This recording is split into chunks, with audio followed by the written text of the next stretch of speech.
2 دسمبر اور 187ویں 187 187ویں غزل میر، ایک شعر، لیکن بڑی مزے کی کچھ باتیں آپ اگر اجازت دیں میں سیدھا آتے ہیں شعر پہ۔ پہلے جو ایک دو تین غزل پہلے شعر کہا تھا اس کے ساتھ لنکڈ ہے یہ کئی طریقے سے، سنیے۔ لہو میں ڈوبے دیکھیو دامان و جیب میر، لہو میں ڈوبے دیکھیو دامان و جیب میر، بپھرا ہے آج دیدائے خوبار بہتر۔ ایک تو یہ یعنی بالکل ایک سٹیٹمنٹ ہے نا، واقعہ بتانے لگے بھئی آج شام کو ذرا دیکھیے گا وہاں یہ ہو جائے گا۔ اور ایک اگر آپ یہ دیکھیں کہ اس کا جو آڈینس ہے وہ اگر محبوب ڈائریکٹ ہے تو پھر یہ ایک طرح کی وارننگ بھی ہے۔ لہو میں ڈوبے دیکھیو، یہ اس میں یہ جو ساری باتیں ہیں، دامان، جیب، خون، خون بپھرا، دیدہ خون، یہ چیزیں جو ہے نون راشد کو قطعی پسند نہیں تھیں۔ میں نے بہت تفصیل سے ان کے خطوط اور ان کے ایسیز وغیرہ پڑھے بڑے زمانے پہلے اور دوبارہ بھی، ان کو بالکل پسند نہیں تھی یہ باتیں۔ لیکن اساتذہ نے ہمیں یہ بھی بتایا اور ہم نے جو کرٹیسزم وغیرہ پڑھی اور بڑے بڑے جو انگریزی کے یعنی ویسٹرن لٹریچر کے بھی جو کرٹکس ہیں بڑے بڑے، انہوں نے کہا یہ جو ہیں یہ جو کلیشے ہوتا ہے وہ ایک تو دو باتیں، ایک تو ایک اوریجنلی یہ بھی تازہ ایک میٹافور تھا، تازہ تھا، جس کو کہتے ہیں نا احساس بھی ایک دن بہو تھی ایک زمانے میں، تو جو کلیشے یہ بھی ایک زمانے میں بڑا تر و تازہ استعارہ تھا، تشبیہ تھی۔ تو اب یہ ہو گیا۔ اور دوسری چیز یہ کہ جب استاد بڑا اس کو استعمال کرتا ہے تو اس کو ہم سے زیادہ پتہ ہوتا ہے کہ یہ گھسا پٹا ہے، لیکن اس کو وہ اس طرح سے نیا بنا دیتا ہے اور اس کے اندر ایسے معنی اس میں سمو دیتا ہے کہ یہ سمو دیتا ہے، میں نے اچھا کہا صاحب، یہ فاروقی صاحب کی زبان نہیں استعمال کر رہا، ایسے سمو دیتا ہے کہ وہ ایک نئی کائنات بن جاتی ہے اس میں، اسی سے پرانی چیزوں سے، وہ پرانے جس کو ہم کلیشے سمجھ رہے تھے۔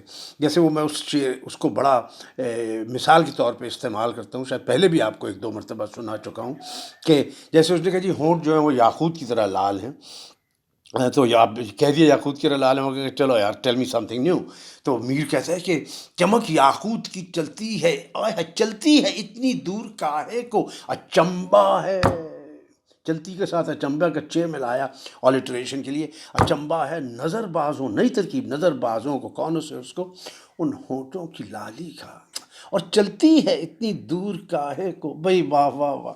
تو یہ کہنے کی بات ہے۔ اسی طرح سے یہ جو ترکیب ہے نا کہ دامان و جیب ٹکڑے ہو گئے یا لہو میں پھر گئے، اور یہ دیکھنا یہ ہوتا ہے کہ وہ پورے شعر میں کائنات کیا تشکیل ہوئی ہے، کہ وہ کمرہ تو کسی نے اٹھا کے ویسے کا ویسا یا بنا دیا، لیکن پورا آرکیٹیکچر کیا ہے اس بلڈنگ کا۔ تو لہو میں ڈوبے دیکھیو دامان و جیب میر، بپھرا، اس کا ٹون کیا ہے، ٹیمپو کیا ہے، اور ٹینر، سب سے اہم بات ٹینر کیا ہے، اور الفاظ جو ہیں ان کی، مجھے یہ ٹرم بہت پسند ہے، نشست و برخاست کیا ہے، اس سے بنتا ہے بات کہ بپھرا ہے آج دیدہ خوبار بے طرح، یعنی دیدہ خوبار ایک درندہ ہے، فورس آف نیچر ہے اس کے اندر، عشق کا ایکسپریشن ہے کہ اس کو دیکھنا آج بہت دیوانگی ہے صاحب، ذرا ہوشیار ہو جائیے۔ تو فاروقی صاحب کی طرف چلتے ہیں، وہ کہہ رہے ہیں کہ اور بے طرح، اس میں ایسی انکنٹرولڈ سین ہے کہ اسٹریننگ ایٹ دا لیش۔ اس شعر کو بتغیر 2 لفظ دیوان اول میں یوں کہہ چکے ہیں، کیا یہ ریپیٹ ہے لیکن دیکھ لیں نئے طرح سے، کیا کہ لہو میں شور بور ہے دامان و جیب میر، پہلا مصرع، بپھرا ہے آج دیدہ خوبار بے طرح، دوسرا مصرع ویسے کا ویسا ہے۔ اب وہ بتا رہے ہیں، استاد بتاتا ہے کہ کیوں وہ پہلا والا شعر اس کے مختلف یا بہتر کیسے، تو کہتے ہیں شور بور اور بپھرا میں ایک مناسبت ضرور ہے، ضرور تھی، شور بور ہے اور بپھرا ہے، لیکن ڈوبے دیکھیو میں جو ڈرامائیت اور مستقبل قریب اور مستقبل کا جو ادغام ہے وہ دیوان پنجم کے شعر کو بہت بلند کر دیتا ہے۔ یعنی یہ والا شعر ڈوبے دیکھیو کی جو میں پہلے کہہ رہا تھا وارننگ ہے، اس میں اس کو بہت بلند کر دیتا ہے کہ لہو میں ڈوبے دیکھیو دامان و جیب میر، ہونے والا ہے۔ ایک معنی تو یہ ہوئے کہ دیکھیو تنبیہی ہے، کو دیکھنا، بس ڈوبنے ہی والے ہیں۔ دوسرے معنی یہ کہ آج تم دیکھنا، یعنی ایک معنی کی روح سے ایک معنی کی روح سے دیدہ خون بار کا فوری اثر دکھایا جا رہا ہے کہ اب دامان و جیب خون میں ڈوبنے ہی والے ہیں، کیونکہ آج میر کا دیدہ خون بار بے طرح جوش پر ہے۔ دوسرے معنی کی روح سے یہ بتایا جا رہا ہے کہ آج میر کا دیدہ خونبار بے طرح جوش پر ہے، اس لیے آج تم دیکھ لینا ان کے دامان اور جیب لہو میں ڈوبے ہوں گے۔ دیدہ خونبار کے لیے بپرا کا استعاراتی پیکر بھی خوب ہے۔ استعاراتی پیکر، واہ واہ واہ واہ واہ واہ واہ واہ، میٹافورک امیجری ایک طرح سے آپ کہہ لیں۔ دیدہ خونبار کے لیے بپرا کا استعاراتی پیکر بھی خوب ہے۔ پیکر پہ ابھی تھوڑی بات کروں گا، پہلے ان کا فاروقی صاحب کا آخری جملہ پڑھ ڈالوں۔ اور اس میں یہ کنایا بھی ہے، یا اس میں یہ کنایا بھی ہے کہ دیدہ خونبار تو ہمیشہ ہی رواں رہتا ہے، لیکن آج اس کا رنگ ہی کچھ اور ہے۔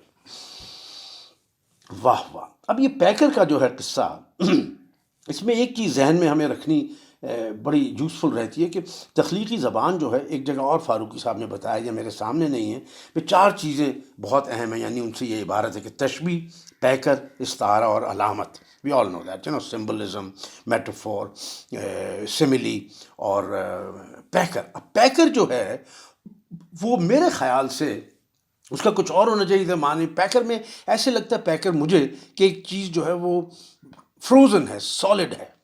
ڈائنامزم پیکر میں نہیں نظر آتا مجھے اس لفظ میں، لیکن جو اس کا اوریجنل لفظ ریٹرک میں ہے ہماری، جو ہم نے پڑھی، اس میں ایک گریک لفظ ہے، وہ ہے انرجایا۔ شاید پہلے بھی میں نے ذکر کیا تھا۔ اس کی اسپیلنگ ہے، جو آپ لوگوں میں سے شوقین ہیں دیکھیے گا اس لفظ کو، ENARGEIA۔ یہ میں اسٹوڈنٹس کو بار بار لکھواتا تھا، اور یہ کہتے تھے کہ یہ، اور بڑا سمپل ہو جاتا ہے، انرجایا۔ اس کا انرجی سے کوئی تعلق نہیں ہے، یہ گریک لفظ ہے۔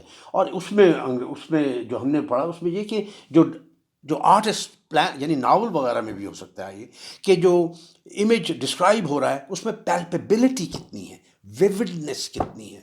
کیسے آپ ٹولسٹائے پڑھیں، وہ جا رہے ہیں، برف ہے، گھوڑے کے ٹاپوں کے نیچے سے نکل رہا ہے برف، اور یہ چھوٹ رہی ہے، تو ہمیں ایسے چلتا ہے فلم چل رہی ہے۔ وہ ہے انرجایا، کہ الفاظ جو ہے وہ فلم بنا دیں، جس کا گریک میں انرجایا ہے اور لیٹن میں ایلسٹریشیو۔ تو یہ اس میں بہت ہے کہ لہو میں ڈوبے دیکھیے، میر کے یہاں بہت ہے ڈرامہ۔ یہ جیسے اس شعر میں جو کل بھی ہم نے پرسوں ذکر کیا تھا، اس میں کتنی تھیٹر کی کیفیت ہے کہ چشم خوں بس تصر کل رات لہو پھر ٹپکا، یعنی ٹپکتے ہوئے آپ کو باقاعدہ نظر آ جاتا ہے کہ ہم نے جانا تھا کہ اب تو یہ ناسور گیا۔ تو صاحب یہ ایک بات ہے۔ میر کے ایک دو اور میں شعر بتاؤں گا، اور اس کا جو کنگ شعر ہے اس ٹاپک پہ، اس پہ بھی آؤں گا۔ ایک تو وہ مشہور ہے کہ اب کے جنوں میں فاصلہ شاید نہ کچھ رہے، دامن کے چاک اور غریباں کے چاک میں۔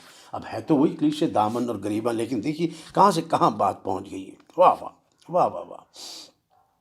ایک جو مجھے میر کا بہت ہی اعلیٰ شعر لگتا ہے، بہت ہی مزے کا، اس میں بھی تھیٹر ہے بہت، پیکر دیکھیں کہ اب وہ سما نہیں ہے کہ وہ کام جان خلق، مغموم ہم کو دیکھ کر دوڑا لپٹ گیا۔ واہ واہ، کہ ایک زمانہ تھا کہ ایسا ہوتا تھا کہ ہم ذرا سا روٹھے وہ منا لیتے تھے، نہ صرف منا لیتے بلکہ آگے لپٹ جاتے تھے اور بس معاملات ٹھیک ہو جاتے تھے۔ اب وہ سما نہیں کہ وہ کام جان خلق لپٹ گیا۔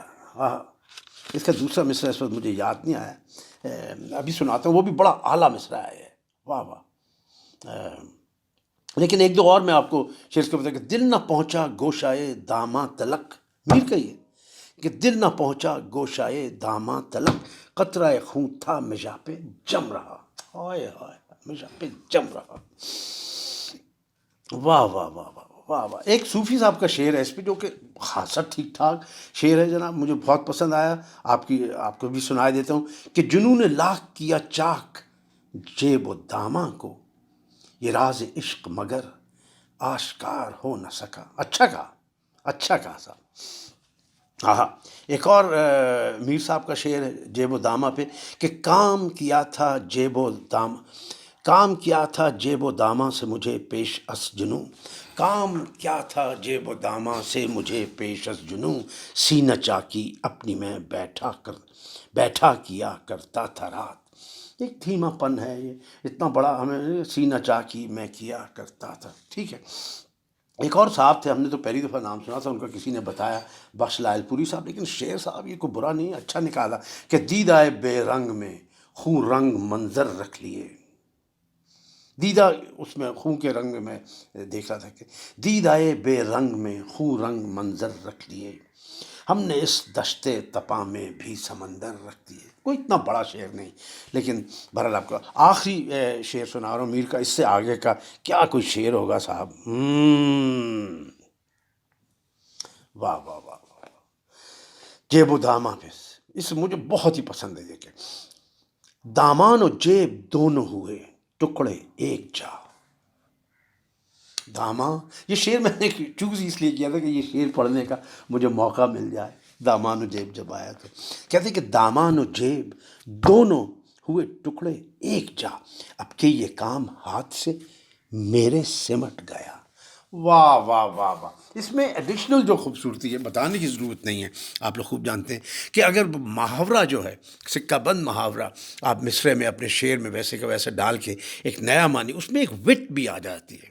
It becomes a very witty thing, کیونکہ اس کو آپ نے ایسے سمویا ایسی چابک دستی کے ساتھ کہ، اور اس میں واہ واہ واہ واہ واہ واہ واہ واہ، کہ دامان و جیب دونوں، اس میں بھی دو ہیں، دونوں ہوئے ٹکڑے ایک جا، یعنی دونوں کے ٹکڑے جو تھے وہ ایک جا ہو گئے، اور دونوں ہوئے ٹکڑے، میرے ایک ہاتھ میں دونوں ٹکڑے ہوئے، ایک ہاتھ جو ایسا مارا نا، ایسی دیوانگی کا جوش آیا کہ دونوں ہوئے ٹکڑے ایک جا، اب کہ پہلے بھی ہوتا تھا لیکن پہلے بڑا میسی ہو جاتا تھا معاملہ، اب بڑا کلین کٹ ہوا ہے معاملہ، اس دفعہ ایک ہاتھ میں ہو گیا اور سمٹ گیا۔